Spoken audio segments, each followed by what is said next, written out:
The rain hammered against the windshield as my father pulled over on a desolate road outside Seattle. "Get out," he said, his voice cold as the November night. "Walk home. Maybe you'll learn some respect."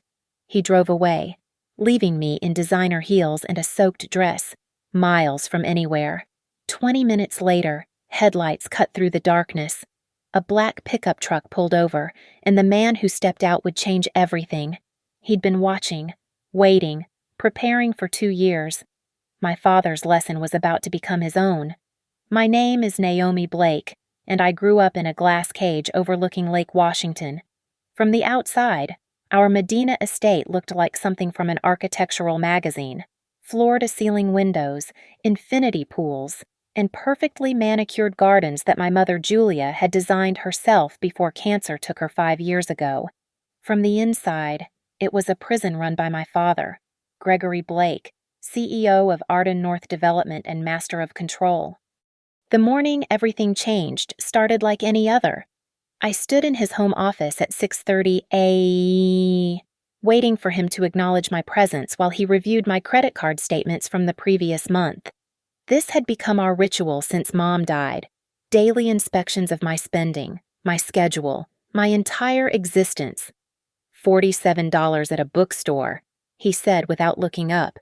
"What did you buy?" "A book on sustainable architecture." His jaw tightened.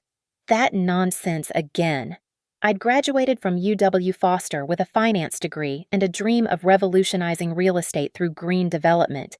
Instead, I was trapped at Arden North, filing permits and attending charity galas where Gregory could parade his obedient daughter before potential investors. "I have a presentation for the board today," I said, clutching the folder containing my North Green proposal, 18 months of research on LEED-certified office spaces that could reduce energy consumption by 60% while increasing property values. "Cancel it. The meeting's already scheduled." Carla approved. I said cancel it. He finally looked up, his gray eyes as cold as Puget Sound in winter. "You're not ready to present anything to my board." My board. Not the board. His board. Everything in Gregory Blake's world belonged to him, including me. That afternoon, I stood anyway in Conference Room A on the 32nd floor of our South Lake Union Tower. Harold Whitman, our longest-serving board member, gave me an encouraging nod.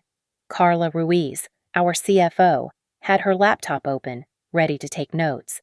And there was Gregory, seated at the head of the table like a king on his throne. I made it through exactly 3 slides before he interrupted.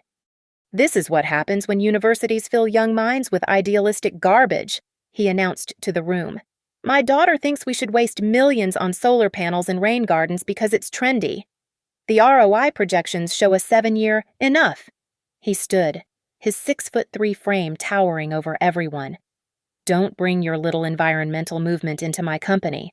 Arden North has thrived for 30 years without chasing every liberal fad that comes along." The room went silent. Harold shifted uncomfortably. Carla kept her eyes on her screen. I stood there, my face burning, as Gregory dismantled 18 months of work with a few dismissive words.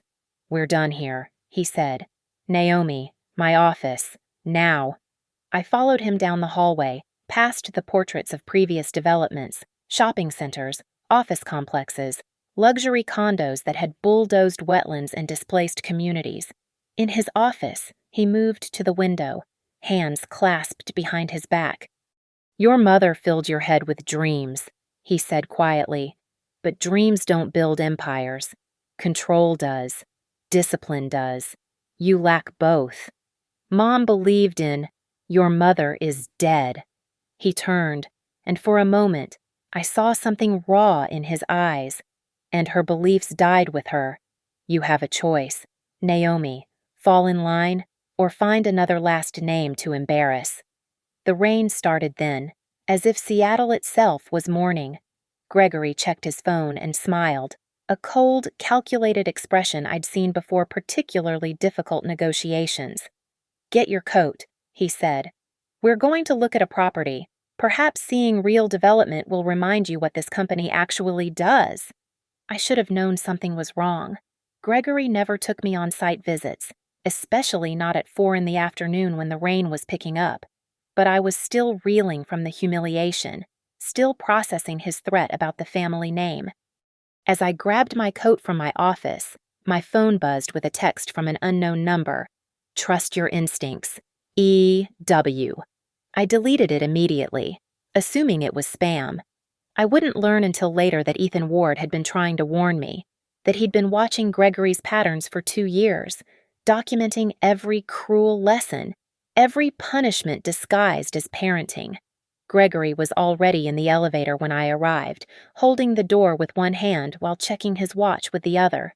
"Don't keep me waiting," he said, and I stepped inside, not knowing I was walking into the last lesson he would ever try to teach me. The black Mercedes S-Class cut through the rain as we headed north on I-5.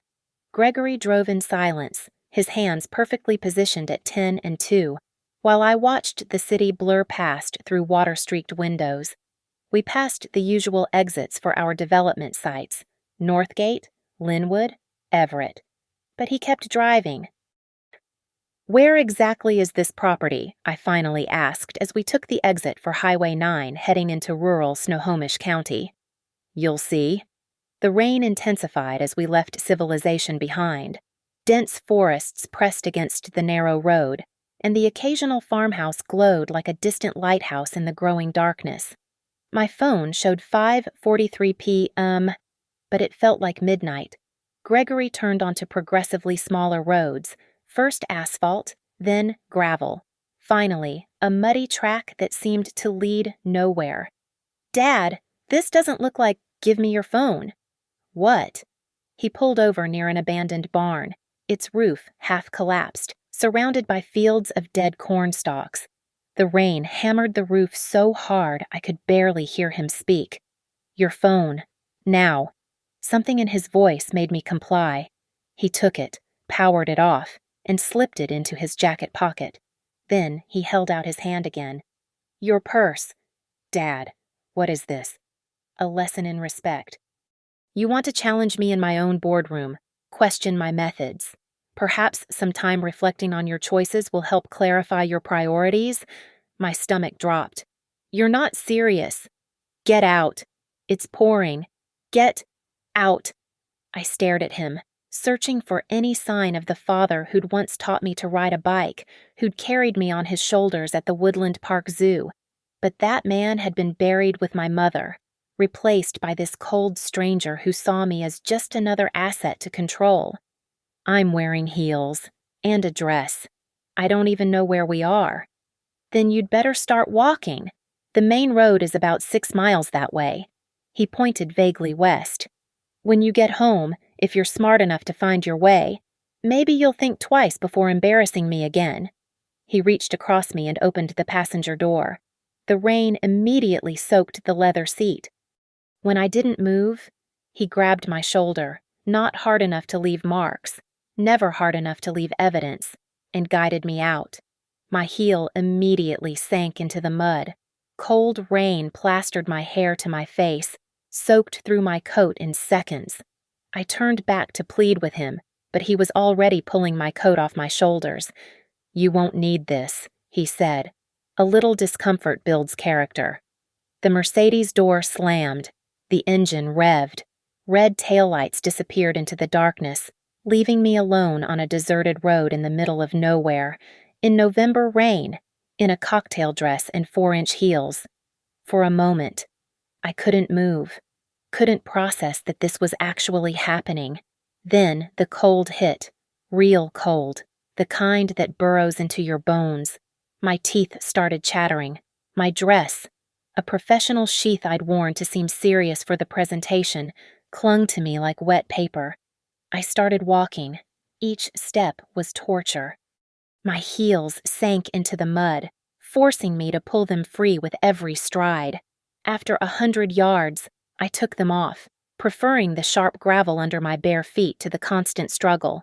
The stones cut into my soles, but at least I could move. 6 miles, he'd said. In this weather, in these conditions, it would take hours. My phone was gone. My wallet was gone. No passing cars, This road was abandoned for a reason. Just me, the rain, and the growing realization that my father wasn't just controlling. He was dangerous. I thought about my mother as I walked, wondering if she'd faced tests like this. Had he left her places too, made her prove her worth through suffering, or had her wealth, her family name, protected her in ways I couldn't access? The rain came in sheets now, so heavy I could barely see 10 feet ahead. I stumbled over a pothole, going down hard on my knees. Gravel bit into my palms as I caught myself. When I stood, blood mixed with rainwater, running pink down my shins. Keep moving. That became my mantra. Keep moving, or freeze. Keep moving, or give him the satisfaction of breaking you. I'd walked maybe 2 miles when I saw them, headlights cutting through the rain behind me. My first instinct was relief, then fear. These were back roads where bad things happened to women alone, but I was already living through a bad thing, wasn't I? The vehicle slowed as it approached, a black pickup truck, lifted but not ostentatious. It pulled alongside me, and the passenger window rolled down. "Ma'am, are you all right?" The driver was massive, even-seated. Broad shoulders filled a tactical jacket, dark hair, military short, eyes that assessed me with professional concern, cataloging injuries and threats in seconds. "I'm fine," I lied through chattering teeth. "No, you're not." He shifted into park right there in the middle of the road. "You're hypothermic, injured, and about to collapse." "I'm calling 911. "No." The word came out desperate. "Please, I need a ride. That's all." He studied me for a long moment. Then he reached behind his seat and pulled out a blanket. Military surplus, wool, the kind that actually keeps warmth in. "Get in. We'll sort this out somewhere dry." I would learn later that Ethan Ward had been following us since we left Seattle, that he'd watched Gregory abandon me and waited exactly long enough to avoid suspicion before intervening, that this moment, me soaked and shivering, him offering salvation, had been 2 years in the making. But right then, all I knew was warmth. The truck's interior was warm and smelled like leather and coffee. I wrapped the blanket around myself, still shaking, while the man adjusted the heater vents to point directly at me. He didn't speak immediately, just put the truck in drive and headed back the way he'd come. "There's coffee in the thermos," he said, nodding toward the cup holder. "Black, but it's hot." I grabbed it with trembling hands, not caring that it burned my tongue. The heat spread through my chest, the first real warmth I'd felt in what seemed like hours. "I'm Ethan Ward," he said after a few minutes. "And you're Naomi Blake." I nearly dropped the thermos. "How do you—" "Your uncle hired me 2 years ago, Marcus Hale, just before he died." The name hit me like a physical blow. Uncle Marcus, my mother's brother, who'd built his own fortune in tech before cancer took him too. He'd been my only real ally after Mom died, the only one who'd stood up to Gregory. That's impossible. Marcus never mentioned that was the point. Ethan pulled onto the highway, heading south toward Edmonds. He knew what your father was capable of, had been documenting it for years. The control, the manipulation, the financial abuse. He hired me to protect you, but quietly, from the shadows. You've been following me for 2 years, watching over you. There's a difference." He glanced at me, and in the dashboard light, I could see the intensity in his dark eyes. "Tonight isn't the first time he's done something like this. Last year, the conference in Portland where he left you at the venue with no way home. 6 months ago, the investor dinner where he had your car towed to teach you about punctuality. I've been there every time, making sure you got home safe." My mind reeled. All those times I'd somehow found a cab when none should have been available. The Uber credits that mysteriously appeared in my account. The hotel room key left at the Portland venue's front desk under my name. Why didn't you ever say anything? Marcus wanted evidence first, legal ammunition, and he wanted it gathered without your knowledge, so your reactions would be genuine, so Gregory couldn't claim you were performing for cameras. He pulled off the highway into Edmonds, winding through quiet streets until we reached a boutique hotel overlooking the Sound. The Prescott Inn, discreet, expensive, the kind of place that valued privacy above all else. I can't afford. It's handled. Has been for 2 years. Marcus set up a trust before he died. You're about to become a very wealthy woman, Naomi, and a very powerful one. In the hotel's parking garage, Ethan grabbed a duffel bag from his truck's bed. Room 412. There are clothes in your size, toiletries, everything you need. Room service menu is on the desk. Order whatever you want. How did you know my size? A slight smile. 2 years of observation. I pay attention to details. Marine Force recon training. Old habits. The room was a suite, actually, warm and elegant, with a view of the Sound and a bathroom that featured a soaking tub I desperately needed. The promised clothes were there, jeans, sweaters, even underwear, all with tags still on, all exactly my size. I was still processing everything when a knock came at the door. Through the peephole, I saw a woman in her 50s, sharp-featured, carrying a leather portfolio. "Serena Holt," she said when I opened the door. "Estate attorney. Marcus hired me 3 years ago to untangle what your father's been doing with your inheritance." She spread documents across the suite's dining table while I sat wrapped in a hotel robe, hair still damp from the hot shower that had finally stopped my shivering. "Your mother left you everything in trust," Serena began. "26 million in assets, plus her 31% stake in Arden North. Your father was supposed to be the trustee until you turned 25. You're 29 now. He said there were debts, that the estate was complicated. He lied." She showed me bank statements, transaction records, a paper trail that made my stomach turn.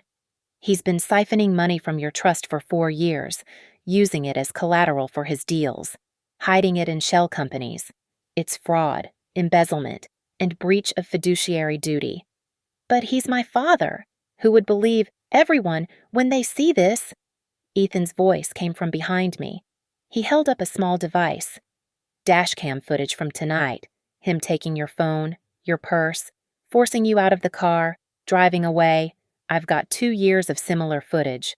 Portland, the investor dinner, 7 other incidents. Plus," Serena added, "Marcus left you his 20% stake in Arden North. Combined with your mother's shares, you have 51%. You could take control tomorrow if you wanted." The room spun slightly. In one evening, I'd gone from being my father's prisoner to potentially his boss. But something didn't add up. Why didn't Marcus tell me himself? Why all this secrecy? Ethan and Serena exchanged glances. Finally, Ethan spoke. He was afraid Gregory might hurt you if he felt cornered. Really hurt you. Not just these power plays. Marcus wanted everything in place first. Evidence, legal framework, protection. He was going to tell you on your birthday last year. But Marcus had died 2 months before my birthday. A heart attack, supposedly. Though now I wondered, my phone. Gregory still had my phone. As if reading my mind, Ethan pulled an identical iPhone from his pocket. "Cloned," he said. "Everything's backed up. And there's something else you should know. That pendant you wear, the one your mother gave you." I touched it instinctively. The small silver compass I never took off. "Marcus had it modified last year during your apartment's maintenance. It's been recording audio for 14 months. Every conversation with your father, every threat, every humiliation. All uploaded to a secure cloud server." I stared at the pendant. This piece of my mother that had been protecting me even after death. "So what now?" I asked. Serena smiled, and it was sharp as a blade. "Now we give your father exactly what he wanted. You're going to call him, apologize, ask to come home, and tomorrow morning, you're going to walk into that boardroom and teach him a lesson he'll never forget." My phone buzzed. A text from Father. "Have you learned your lesson?" Ethan nodded. Serena prepared her recorder, and I typed back, "Yes, I'm sorry. Can I come home?" The response was immediate. "A car will collect you at 8 a.m. We have a board meeting at 9. Don't be late. Perfect. He'd just invited me to his own execution. We spent the rest of the night preparing. Serena walked me through the legal framework while Ethan organized the evidence into a devastating presentation. The three-phase strategy was surgical in its precision. Phase 1, Serena explained, arranging documents into folders. We secure and seal all evidence, every transaction, every diverted payment, every forged signature. I've already filed preliminary documents with the court under seal. They'll be released the moment we need them. Ethan pulled up financial records on his laptop. These transactions here. Your father moved $3.7 million from your mother's trust into a Cayman Islands account just last month. He's been using your inheritance as his personal venture capital fund. Phase 2, Serena continued, is documentation. That pendant of yours has been our golden goose. Washington is a two-party consent state for recording, except when documenting crimes. Financial fraud qualifies. Every threat, every admission of abandonment, it's all legally admissible. I touched the compass pendant, still struggling to process that my mother's gift had been protecting me all along. How did Marcus even think to do this? He suspected Gregory might have had something to do with your mother's medical care being delayed, Ethan said carefully. He couldn't prove it, but he wanted to make sure you were protected. The implication hit me like ice water. You're saying my father might have... We're saying your uncle was a careful man who loved his sister and wanted to protect her daughter. Serena interrupted gently. Focus on what we can prove. Phase 3 was the public confrontation. Tomorrow's board meeting is perfect, Serena said. Harold Whitman already has concerns about Gregory's leadership. Carla Ruiz has been documenting financial irregularities for months, afraid to speak up. With you holding 51% of voting shares, they'll finally have the courage to act. At 2 a.m, Ethan drove me back to the estate in Medina. The house was dark except for Gregory's study. He always worked late, especially when he was savoring a victory. I used my key, stepping into the marble foyer like nothing had happened. Naomi. His voice carried from upstairs. Come here. I climbed the curved staircase, my body automatically falling into the submissive posture he expected, shoulders slightly hunched, eyes downcast. The pendant recorded every step. He was sitting behind his desk, a glass of 60-year-old Macallan in his hand. My phone and purse were placed precisely in the center of his desk, like evidence in a trial. Sit. I sat. Do you understand what you did wrong today? I challenged you in front of the board. More than that, you forgot your place. You're my daughter, Naomi. That means something. It means you support me, unconditionally. It means you never, ever embarrass me in my own building. I understand. He stood, walking around the desk to loom over me. Do you? Because I've been very patient with you. After your mother died, I could have sent you away, could have cut you off entirely. Instead, I kept you close, gave you a position in my company, tried to teach you how the real world works. By leaving me in the rain. His hand slammed on the desk. By showing you consequences. You think your little environmental projects matter. You think the board cares about saving the planet. They care about money, Naomi, power, control. Things you clearly don't understand. I understand more than you think. Something in my tone made him pause. What does that mean? I looked up, meeting his eyes directly for the first time in years. It means I understand that you've been stealing from me since Mom died, that you've been using my inheritance to fund your deals while telling me there was nothing left. His face went very still. Who have you been talking to?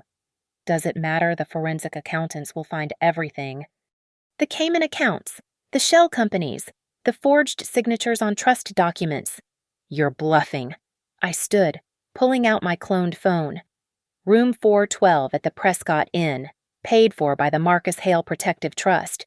2 years of surveillance, 2 years of evidence, and 14 months of audio recordings from this. I touched the pendant. The silence stretched between us like a blade. You recorded me your own father. You abandoned me on a rural road in November. You stole $26 million from me. You've controlled and manipulated every aspect of my life for 5 years. Which one of us betrayed the other?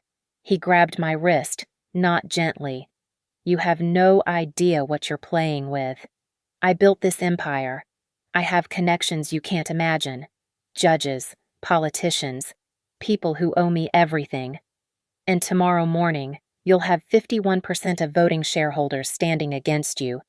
I pulled my wrist free. Mom's 31% plus Marcus's 20%. Both legally transferred to me. Serena Holt filed the papers yesterday. The color drained from his face. That's not possible. The transfer restrictions expired when I turned 25. 4 years ago.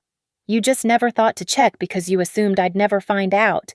He reached for his phone, probably to call his lawyer, but I was already walking toward the door. Tomorrow, 9 a.m., I said without turning around. Don't be late. I spent the rest of the night in my childhood bedroom, doors locked, chair wedged under the handle. At 6 a.m, I dressed carefully, a black suit that meant business, the pendant visible against my white blouse. I packed everything important, knowing I'd never sleep in this house again. Gregory was already gone when I came downstairs. The house staff avoided my eyes, but Maria, who'd been our housekeeper since I was 10, squeezed my hand as I passed. Your mother would be proud, she whispered. Ethan was waiting outside in his truck. Ready? I looked back at the glass palace that had been my prison, then at the folder of evidence in my hands. Ready? At 8:45, we pulled into the Arden North Tower parking garage. Serena was already there with Carla and Harold. All the pieces were in place. He's in the boardroom, Carla said, running the meeting like nothing's wrong. Perfect, I said, and meant it. The pendant was recording. The evidence was ironclad, and in 15 minutes, Gregory Blake would learn what it felt like to be abandoned. The elevator rose toward the 32nd floor with glacial precision. I stood between Serena and Carla, watching the numbers climb while Ethan waited in the lobby, visible on security cameras but not technically part of the corporate action about to unfold. Harold had gone ahead to ensure the other board members were present. He's presenting the quarterly projections, Carla said, checking her phone. Tom Richards is there, Sandra Yee, Michael Torres, full board except for you. Not anymore, I said as the elevator chimed. The executive floor was all glass and steel, designed to intimidate. Through the conference room's transparent walls, I could see Gregory at the head of the table, laser pointer in hand, commanding the room like he commanded everything else in his life. He didn't notice us approaching until I opened the door. Naomi. His voice was steady, but I caught the slight tightening around his eyes. You're late. Actually, I'm right on time. I walked in with Serena and Carla flanking me. The other board members looked confused. Serena wasn't a company employee, and Carla should have been seated already. I set my folder on the table with deliberate precision. We need to address some urgent matters before continuing with projections, I said. Gregory's jaw clenched. This is my meeting. No, I interrupted, pulling out the share transfer documents. It's not. As of 8 this morning, I control 51% of voting shares in Arden North Development. That makes this my meeting. Sandra Yee leaned forward. What are you talking about? Serena stepped up. All professional efficiency. Ms. Blake has inherited both her mother Julia's 31% stake and her uncle Marcus Hale's 20% stake in the company. The transfers were finalized yesterday. She is now the majority shareholder.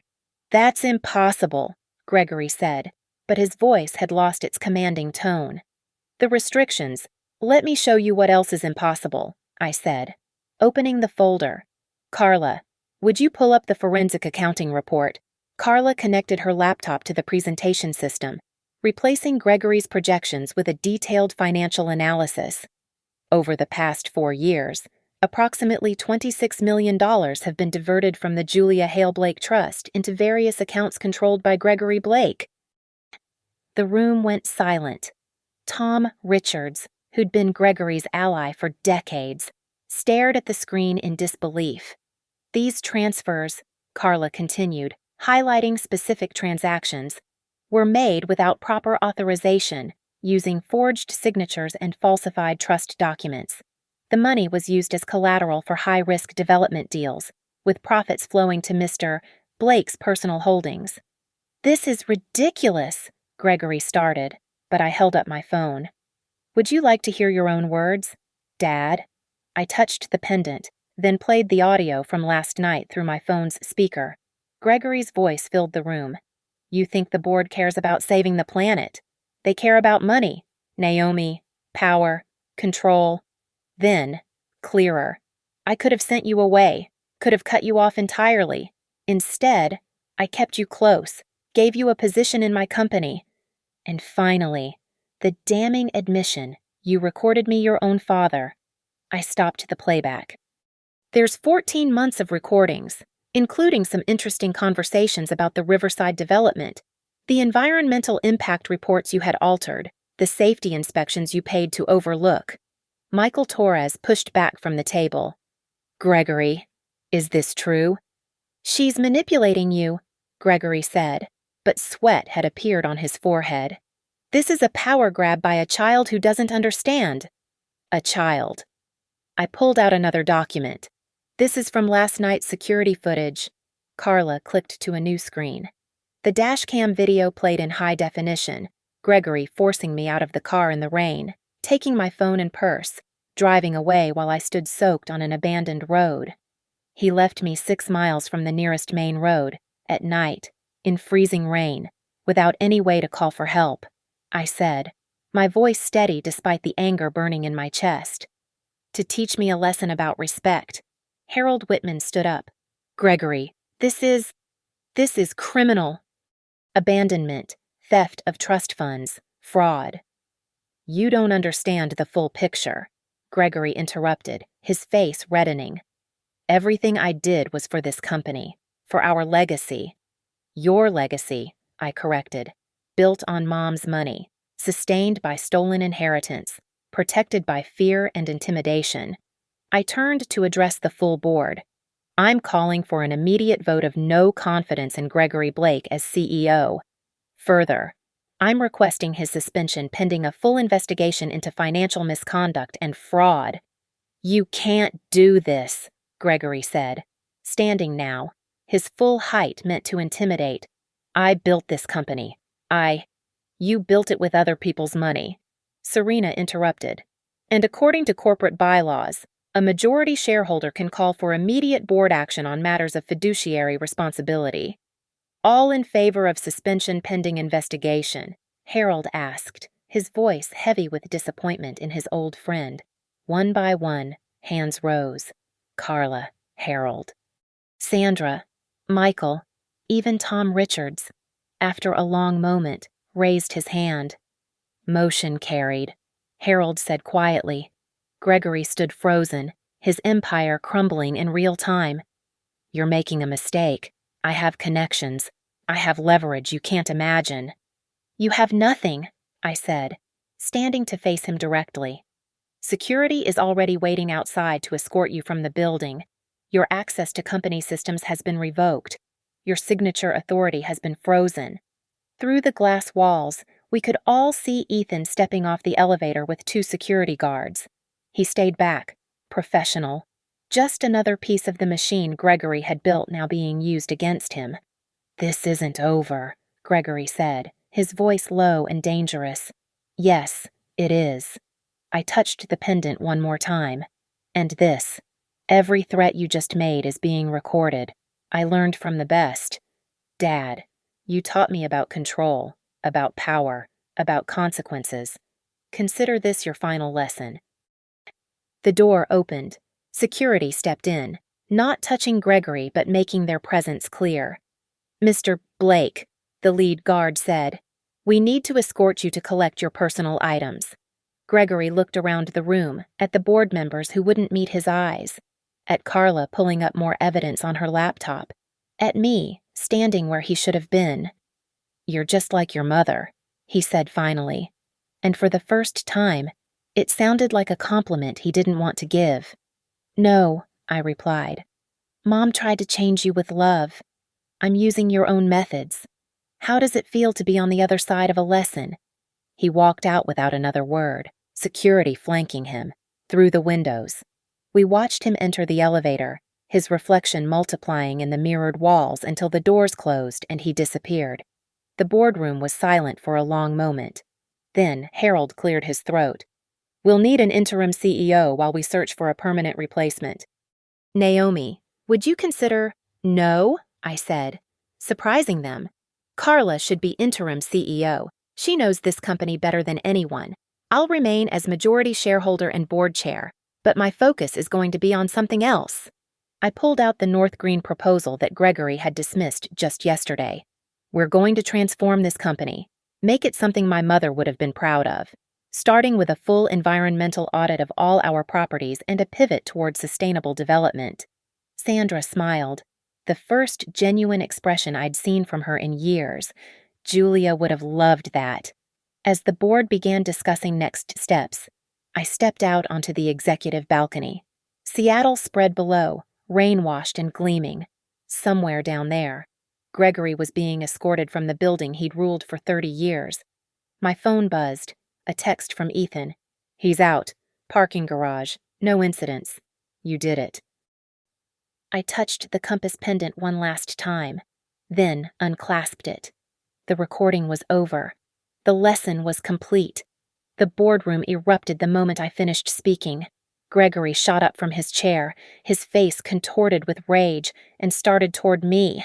In 2 strides, he'd crossed half the distance, his hand raised, whether to grab me or strike me.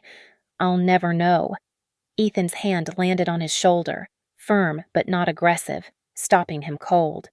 I wouldn't, Ethan said quietly, his presence suddenly filling the room despite having been nearly invisible moments before. Gregory spun to face him. Who the hell are you, security? I'll have your job. I don't work for Arden North, Ethan replied calmly. I work for Ms. Blake. Have for 2 years. The realization dawned on Gregory's face. You're the one who picked her up last night. Among other things. Gregory turned back to the board, desperately seeking allies. You're all being manipulated. She's orchestrated this whole thing. The only orchestration, Serena interrupted, was your systematic theft of your daughter's inheritance.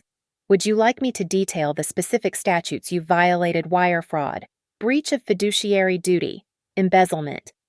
I had every right to manage my daughter's assets, until she turned 25. Serena continued, She's 29. For 4 years, you've been stealing from her while maintaining illegal control over trust funds you had no authority to access. Carla pulled up another screen. I've been documenting irregularities for 18 months, transfers that didn't add up, accounts that appeared and disappeared. I was afraid to say anything, but now. She clicked through transaction after transaction. $3.7 million to a Cayman account last month. $2.1 million to a shell company in Delaware 6 months ago. The pattern is clear. Those were legitimate business investments, made with stolen money. Harold interrupted, his voice heavy with disappointment.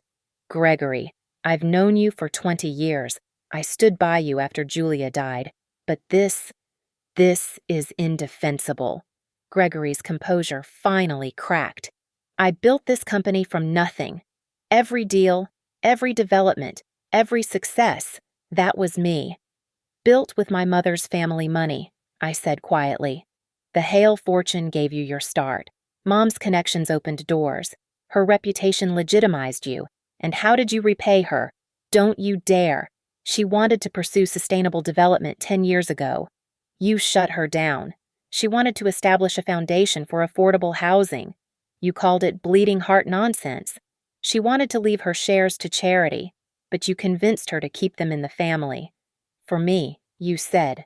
For our daughter's future. I pulled out one final document. This is Mom's original will. The one she drafted before you had her change it. She wanted to place everything in a trust you couldn't touch, managed by Uncle Marcus. She knew what you were. She tried to protect me. Tom Richards, who'd been Gregory's longest ally, finally spoke. Greg, the evidence is overwhelming. Step down gracefully. Take a deal. This doesn't have to destroy you completely. Destroy me? Gregory laughed bitterly. You think this little coup destroys me? I have relationships you can't imagine. Politicians who owe me favors. Judges who've taken my calls for decades. This isn't over. Actually, I said, it is. Because this isn't just a corporate takeover. The state attorney's office received a package this morning. Every document, every recording, every piece of evidence. They're particularly interested in the forged signatures. Gregory's face went white. You went to the authorities. Marcus did, actually, 2 years ago. He filed a sealed complaint that would only be released upon certain conditions. You abandoning me on a rural road in dangerous conditions was one of those triggers. Sandra Yee stood up. I motioned to formally terminate Gregory Blake as CEO, effective immediately, for cause. This allows us to void his golden parachute and recover any improperly obtained compensation. Seconded, Michael Torres said immediately. All in favor, Harold asked. Every hand rose except Gregory's. Motion carried unanimously, Harold said. Gregory Blake is terminated as CEO for cause, effective immediately. Furthermore, I added, as majority shareholder, I'm calling for a full forensic audit of all company finances going back 5 years. Any board member who doesn't support this transparency can tender their resignation now. No one moved. Gregory stood there, his empire crumbling in real time. You prepared all of this, every detail. You played me. I learned from watching you, I replied. Shh, you taught me that power is about control, that weakness is opportunity, that family is just another word for leverage. These are your lessons. Dad, I'm just the better student. Your mother would be disgusted by what you've become. That almost made me laugh. Mom would be proud that I finally stood up to you, that I protected what she built, that I'm going to use her money for what she actually wanted: sustainable development, affordable housing, building communities instead of destroying them. Ms. Blake, the security guard said, stepping forward. We need to process Mr. Blake's exit from the building. His personal items, Harold asked, will be packed and delivered, Carla said. After we've ensured no company property or files are included. Gregory looked around the room one more time, at the board that had betrayed him, at the daughter who'd outmaneuvered him, at the building he'd never enter again as CEO. This won't hold, he said desperately. The shareholders will revolt. The investors will pull out. You'll destroy everything I've built. Everything you built was on a foundation of lies and theft, I said. We're going to build something better, something Mom would have been proud of. Ethan shifted slightly, a subtle reminder of his presence. Gregory noticed and deflated slightly, recognizing the futility of any physical confrontation. 51%, he said quietly, almost to himself. Julia's shares and Marcus's, they planned this. They protected me, I corrected. Even after death, they protected me from you. Serena stepped forward with a tablet. Mr. Blake, this is a preliminary agreement. You'll resign from all positions, return any company property, and agree not to interfere with the investigation. In return, we won't pursue criminal charges for the abandonment incident last night. And if I refuse, then the dashcam footage goes to the police this afternoon, Ethan said simply. Abandonment, endangerment, theft. The prosecutor would love a case this clear-cut. Gregory read through the agreement, his hands shaking slightly. For a moment, I thought he might refuse out of pure spite. Then he signed with quick, angry strokes. There, are you satisfied? No, I said honestly. But it's a start. Security flanked Gregory as he walked toward the door. At the threshold, he turned back. Everything I did was for this family, to build something lasting. You built a monument to your own ego, I replied. Now we're going to build something that actually helps people. He left without another word. Through the glass walls, we watched him enter the elevator, back straight, but somehow diminished. The doors closed, and Gregory Blake's 30-year reign over Arden North Development ended not with a golden parachute, but with a security escort. The boardroom was silent for a moment. Then Carla pulled up a new presentation. "So," she said with a small smile, "about that North Green proposal?" The hallway outside the boardroom stretched like a canyon of glass and steel. Through the floor-to-ceiling windows, Seattle's skyline punctured the gray morning clouds. Gregory walked between the two security guards, his footsteps echoing on polished marble. Every employee we passed stopped to stare. Word had already spread through the building's invisible network of gossip and speculation. I followed at a distance with Ethan beside me, Serena a few steps behind. We needed to ensure Gregory actually left the building, that he didn't try to access his office or destroy any evidence. The nameplate on his corner office, Gregory Blake, CEO, caught the light as we passed, soon to be removed and recycled like everything else he'd built on lies. At the elevator bank, Gregory stopped and turned to face me. The security guards tensed, but he made no aggressive move. "You want to know the truth about your mother," he said, his voice low enough that only I could hear. "She was weak, sentimental. She would have destroyed this company with her bleeding heart projects and environmental nonsense. She had a vision for something better. She had fantasies. I had plans. Every harsh lesson, every moment of control, I was preparing you to survive in the real world, to be strong enough to run an empire. By stealing from me, by abandoning me on the side of the road, by teaching you that no one, not even family, can be trusted completely." He smiled, but it was cold and empty. "Look at you now. You plotted for months, gathered allies in secret, struck when I was vulnerable. You've become exactly what I tried to make you." "No," I said firmly. "I've become what Mom hoped I could be, someone strong enough to stop you." The elevator arrived with a soft chime. The security guards moved to escort Gregory inside, but he held up a hand. "One more thing," he said, reaching into his jacket pocket. Both guards immediately stepped closer, but he pulled out only a key card. "The executive parking garage, space 1. You'll want to move the Bentley before they tow it." He held it out to me, and for a moment, I saw something almost like pride in his eyes. Not the warm pride of a father, but the cold appreciation of a predator recognizing another predator. I didn't take the card. "Keep it. You'll need transportation to the police station."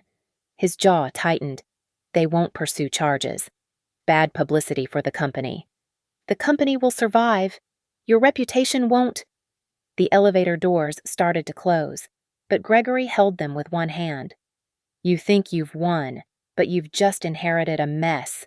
The Riverside project is hemorrhaging money. The Tacoma development has environmental violations that will cost millions to fix. 3 board members are planning to sell their shares to Cromwell Industries. Without me, this company will collapse within a year. Then I guess I'll have to be better at this than you were." He laughed, sharp and bitter. "You're 29 years old with no real experience. The sharks will eat you alive." "The same sharks you swam with for 30 years, I've been watching them. Dad, learning their patterns, unlike you. I know the difference between fear and respect." The security guard cleared his throat. "Mr. Blake, we need to go." Gregory stepped into the elevator, and this time didn't resist when the doors began to close. But just before they shut completely, he called out, "Check the books on the Marina Tower project. You'll understand then why I did what I did." The doors sealed shut, and the numbers above began descending. 32, 31, 30. Each floor taking him further from the power he'd wielded for decades. Carla emerged from the boardroom, tablet in hand. "It has revoked his access to all systems. His company credit cards are frozen. Legal is preparing the formal termination documents." "What about Marina Tower?" I asked.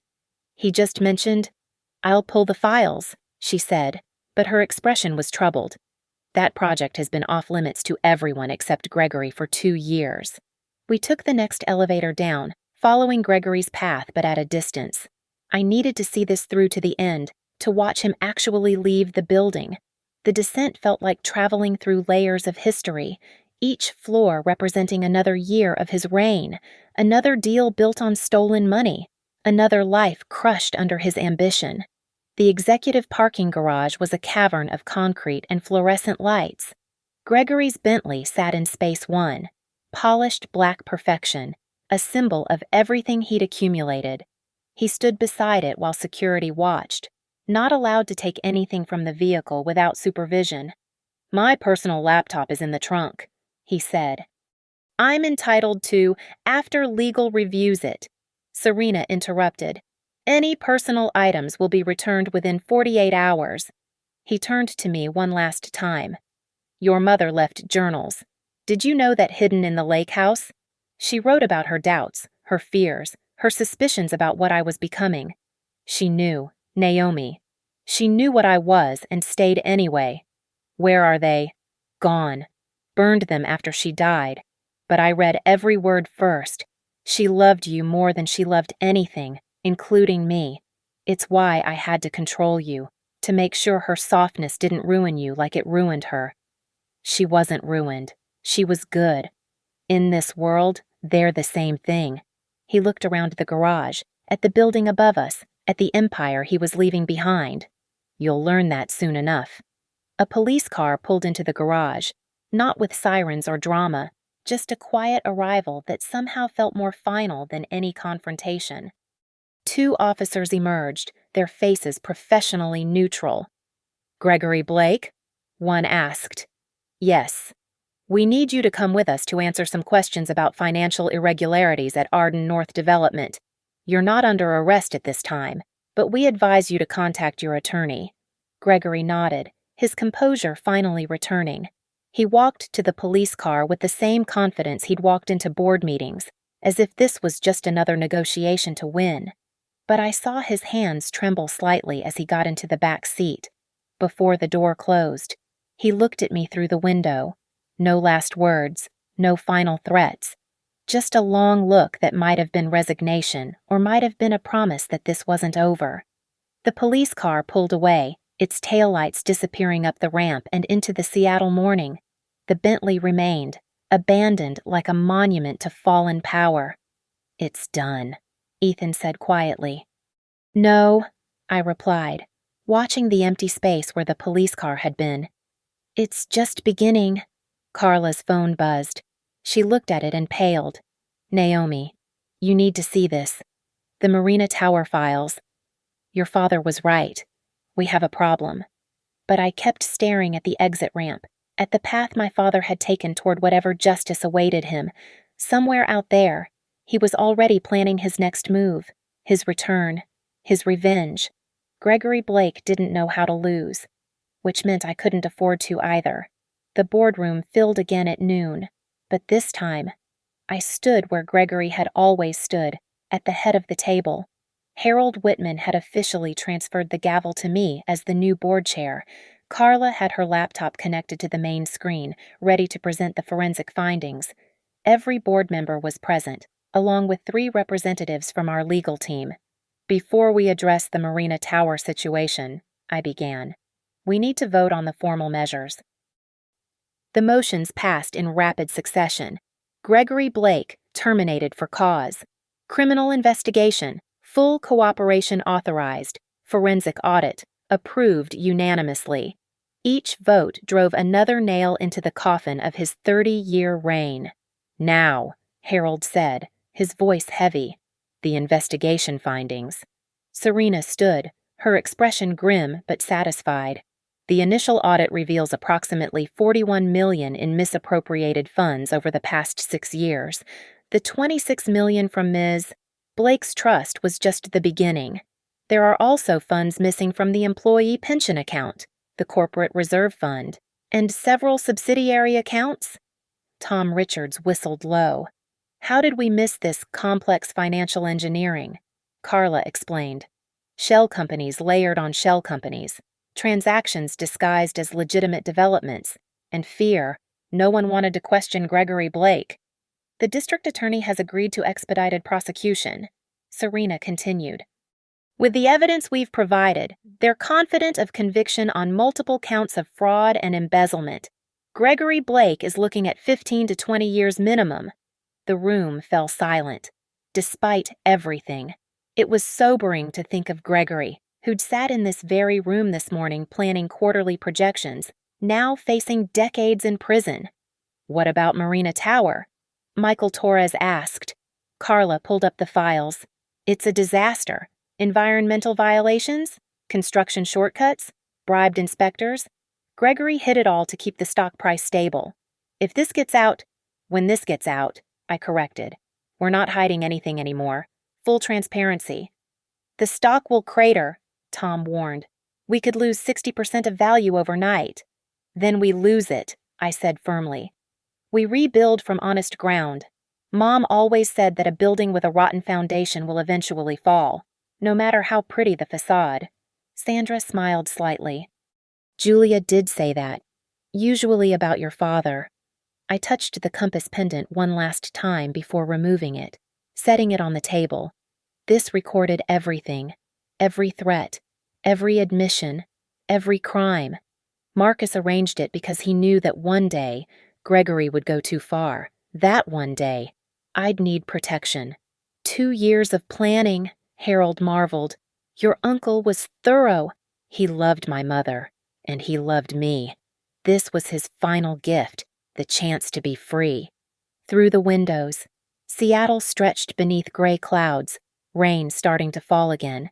But it felt different now, not oppressive but cleansing, washing away the old to make room for the new. I'm proposing a complete restructuring, I announced.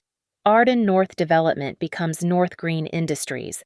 We divest from the problematic projects, take our losses, and pivot entirely to sustainable development. It'll be painful, but it's necessary. You're talking about dismantling everything Gregory built, Tom said. I'm talking about building something better on the ashes. My phone buzzed with a message from Ethan. He's been booked. Bail set at $5 million. His assets are frozen, so he's not making it. I shared the update with the room.